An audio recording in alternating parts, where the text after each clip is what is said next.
Guys, welcome back to our channel, Z and Abs as Zabs DIY. Today we brought you another episode showing you how to put your BMW E60 in neutral if your battery is dead. Our engine is unfortunately seized, so we're going to show you how to put your BMW E60 in neutral.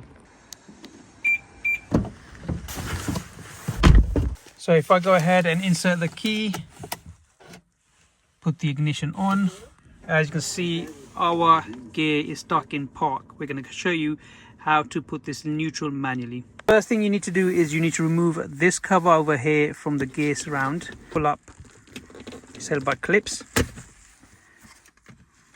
Once you've done that, normally you have something which is here which is missing from ours. Normally you get a key, you turn it anti-clockwise and you take it off and place it over there. As you can see, someone's already attempted to put this neutral because that bit there is empty. Once you've got that, you want to get a flat screwdriver, something like this. You want to insert it in over here and you just want to pull it back on this.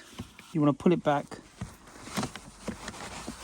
like that. And as you can see, as I pulled it back, we're in neutral. I'll show you to this angle. There, neutral. Put the ignition on, we have come on, guys, and that's how you put your car into neutral. If you haven't already, consider to like, subscribe and share. We shall see you in the next one.